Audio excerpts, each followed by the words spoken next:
Hello, it's Pierce here. I'm going to share with you some of my vision that's going to be implemented in the next few months as we venture towards the end of this experiment.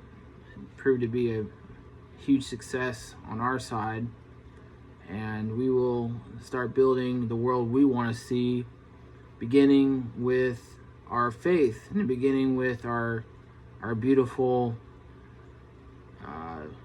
Lord and Savior Jesus Christ. My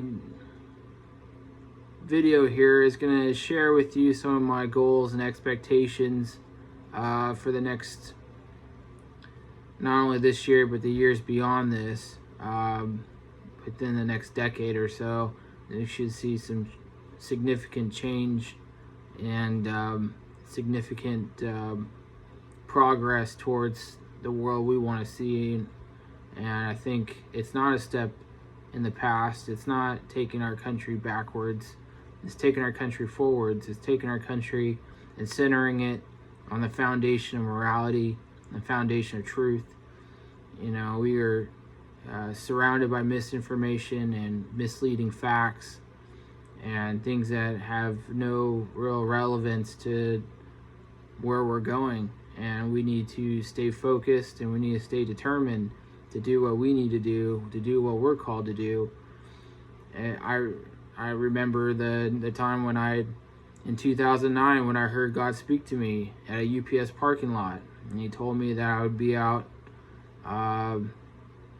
in the future. I'll be out doing His will and His plan, and it will impact many people, and I'll find myself with tremendous wealth, and wherever that would be coming from, I wouldn't know at the time. I wouldn't have any idea of that until later. But you know, it shows that God does talk to his followers. He speaks to His children, and you know, it continues to prove that God is moving, and God is personal, and He has a plan for every one of us. Before we even were born, that God had chosen myself and other people to do tremendous tasks, and we need people like you to follow us and to support us and to get behind us, so we can all do this together, and we can have a lot of fun doing that. So let's start with the big stuff, so the monumental stuff. We're going to start building how I envision a temple.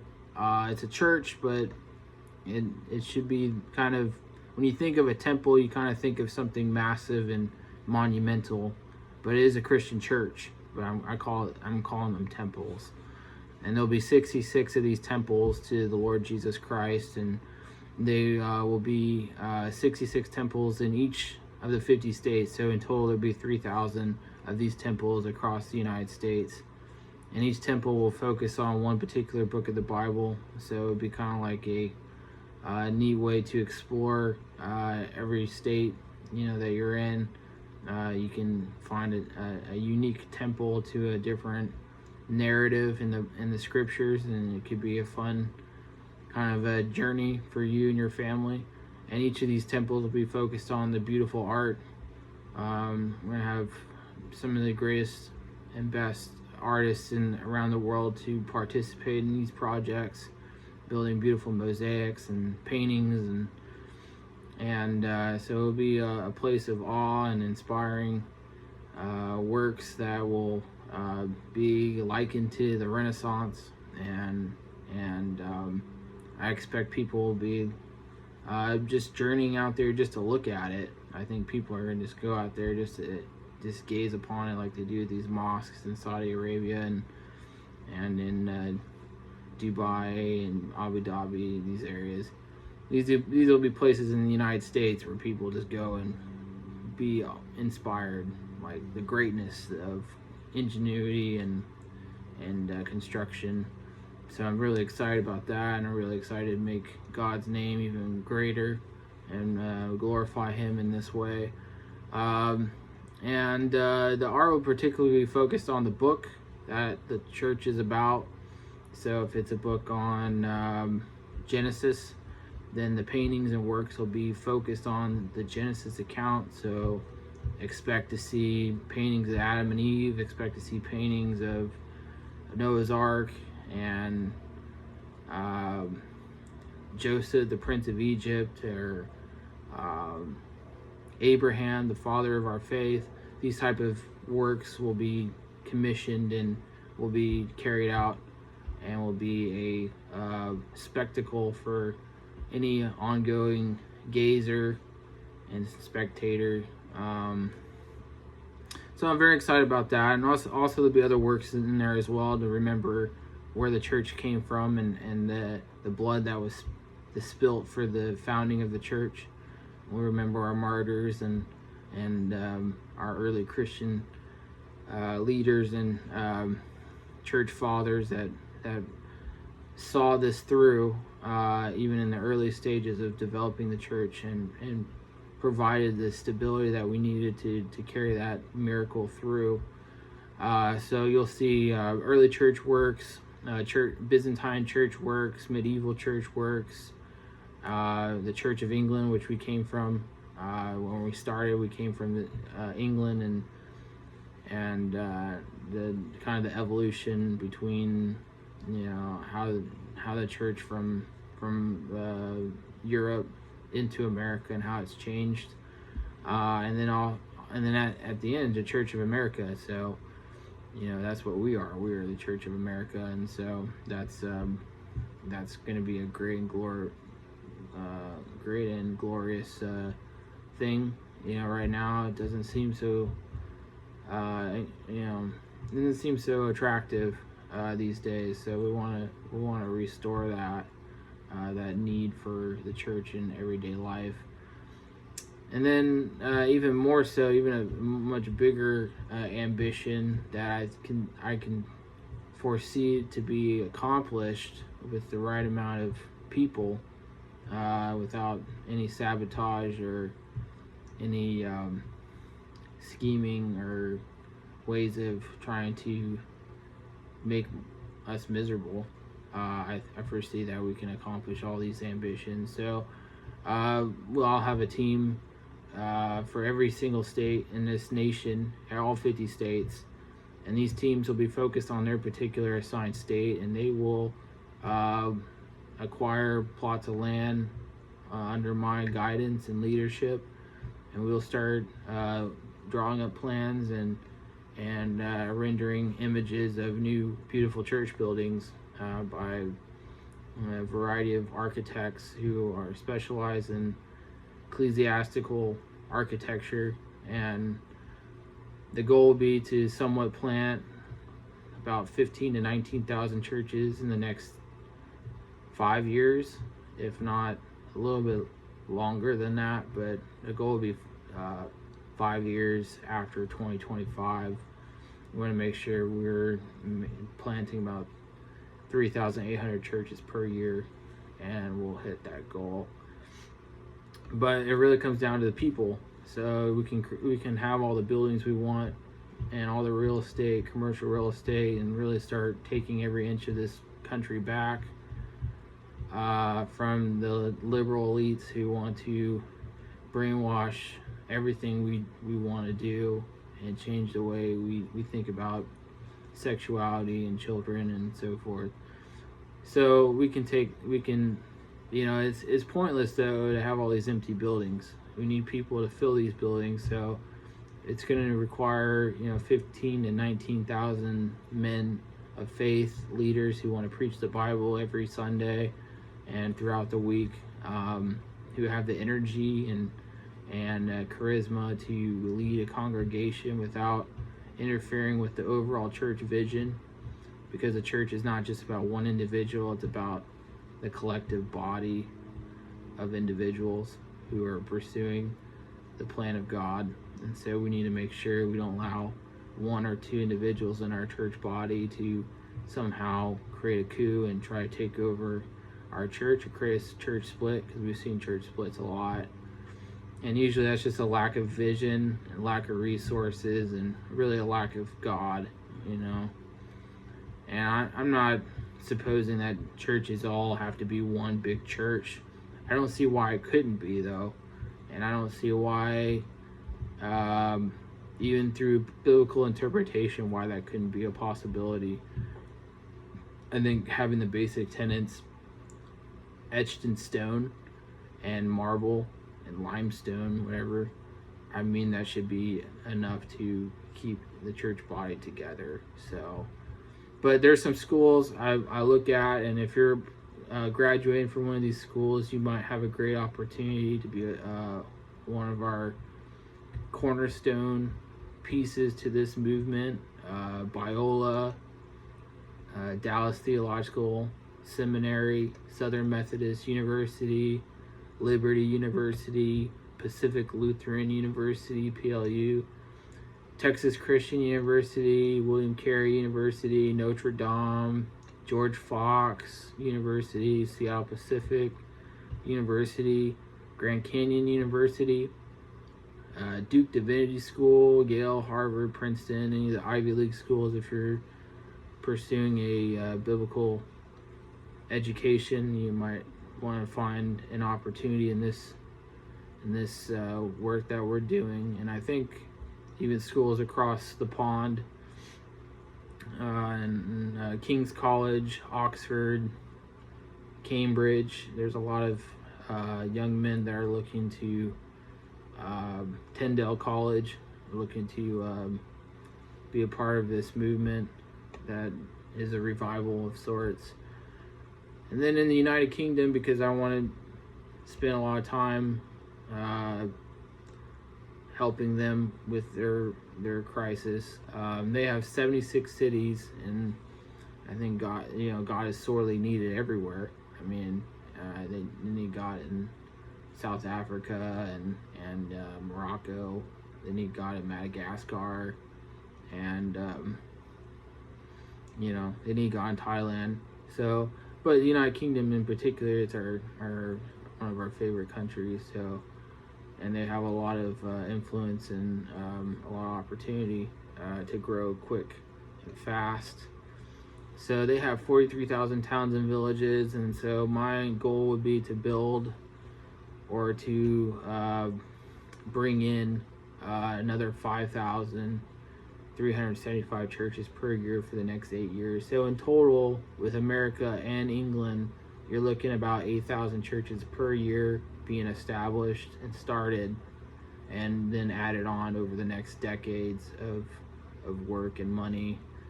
And this is going to require a lot of people. And so 43,000 ministers, they're going to have to oversee these churches, and we're going to need a lot of volunteers.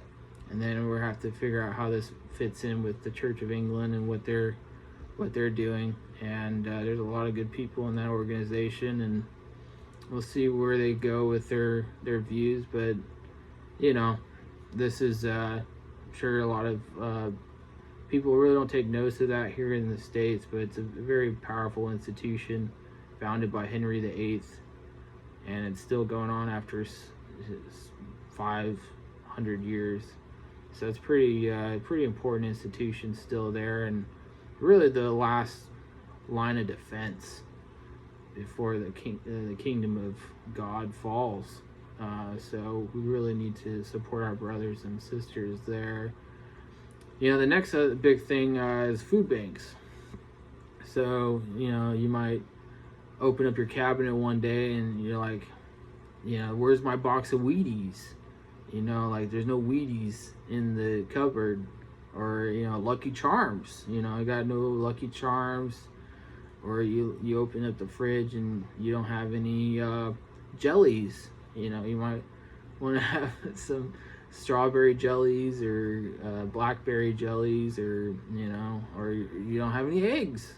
So these things are missing, and you can't afford to go to Walmart and buy these things that you want in your kitchen. Well, I'm going to create a food bank, and so this will maybe not have every single option you're looking for. Like, we're not just giving away cupcakes and ho-hos, but we are giving away foods that will be useful, like macaroni and cheese and lasagna and deli meats and jellies, peanut butter.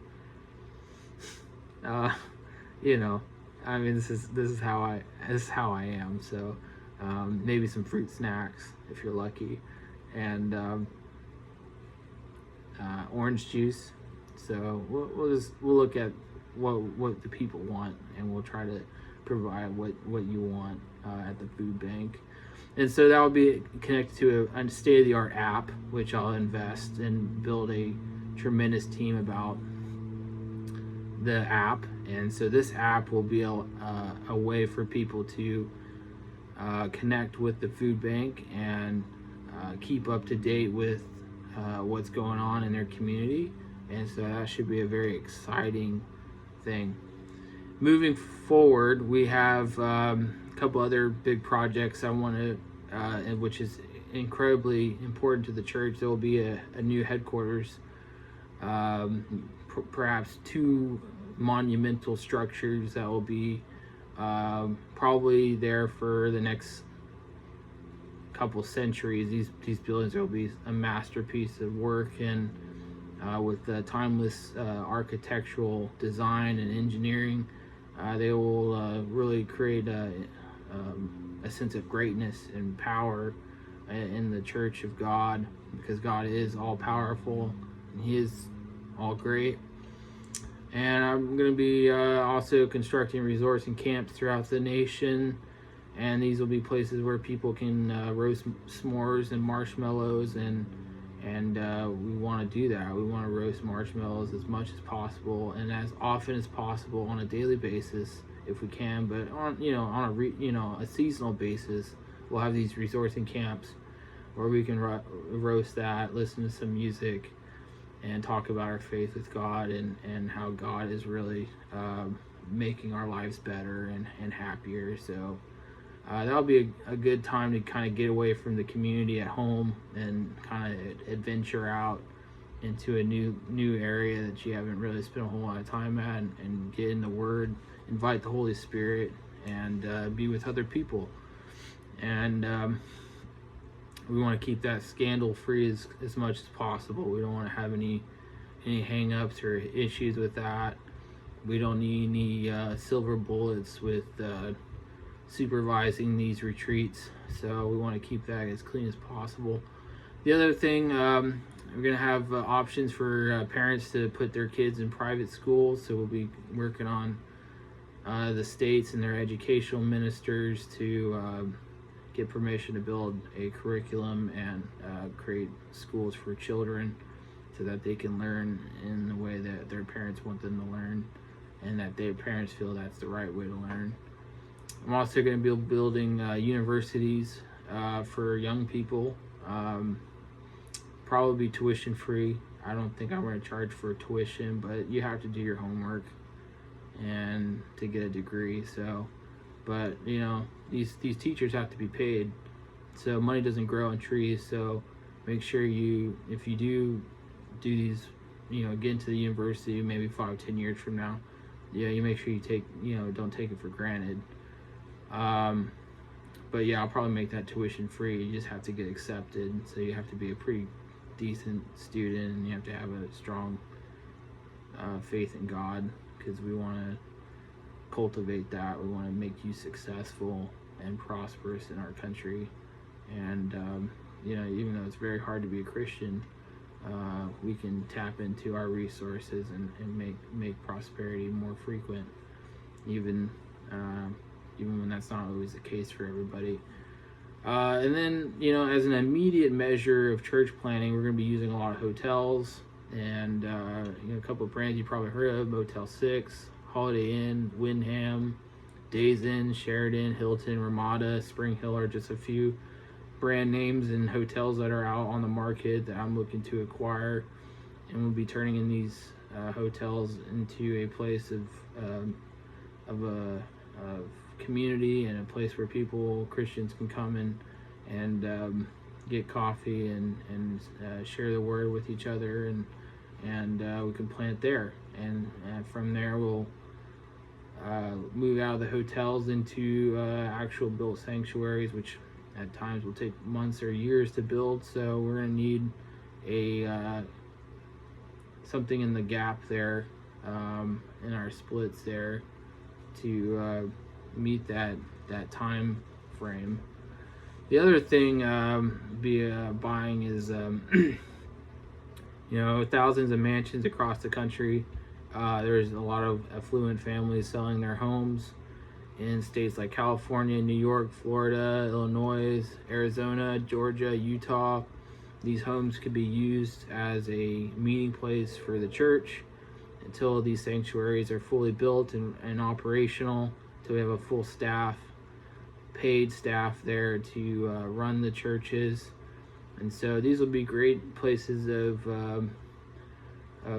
for young people in particular to be exposed to beautiful homes at a large scale of 15 to 28,000 square feet, but also just anybody who wants to go to church and want to be a part of the community, whether they're on the street homeless and they don't have any place to go, they can find a place with us, and they can be with us in church. The other thing is reused church buildings. So a lot of old churches out there kind of deteriorating and rotting. We want to use those churches and those plots of land to revitalize our movement. And so those things are important, and those are valuable even when the world says they're not. We can use that to grow our movement quicker. And if we don't feel like the church is useful, we can demolish it and build a new church. TV and radio, internet church. Again, these things will be funded out of pocket. These things will be from my personal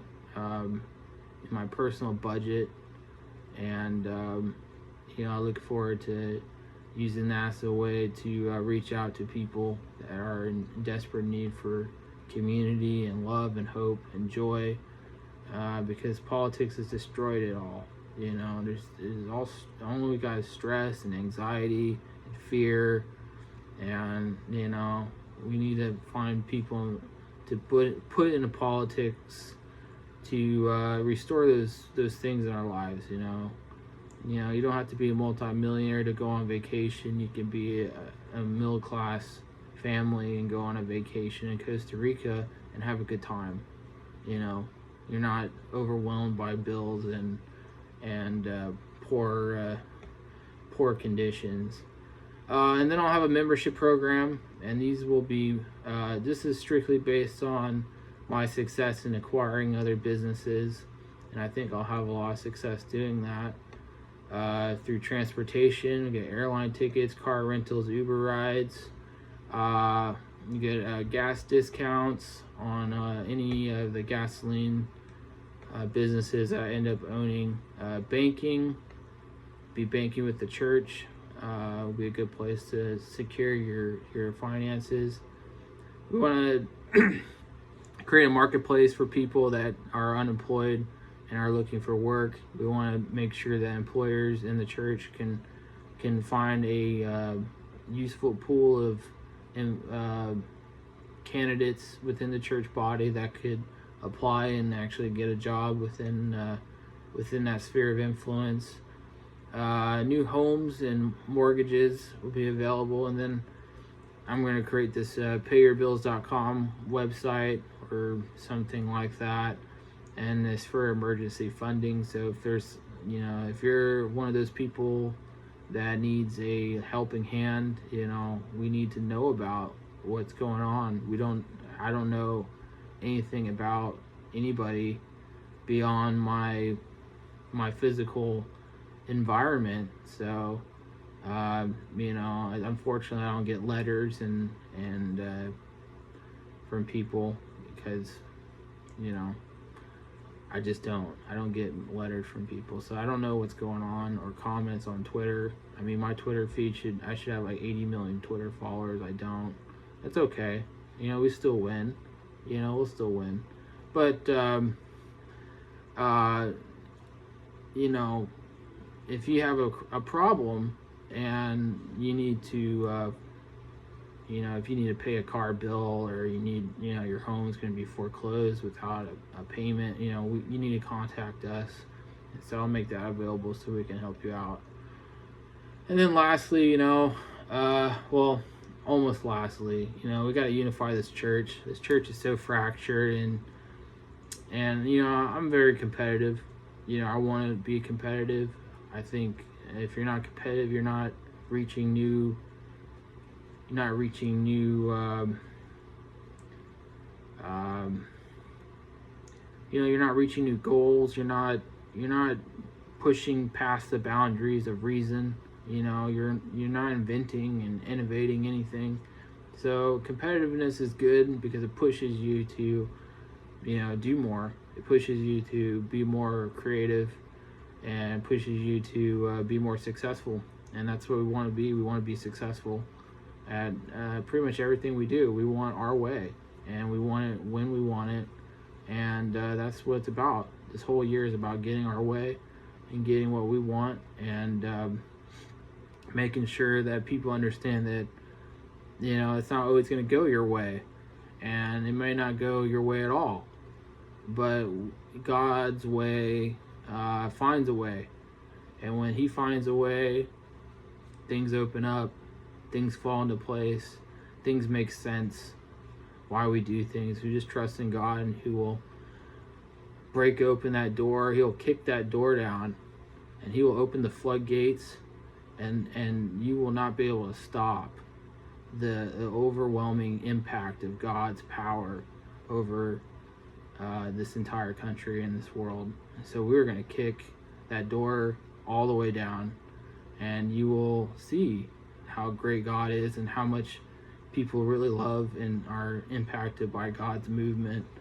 And so when we're not in a hostage situation anymore, you're going to see people more expressive, and more people will be more free to do what they feel is right in their heart and their soul to do, because this has been a hostage situation, if you would like, because I'm very competitive. We are competitive, and we are going to win, and we're going to win big.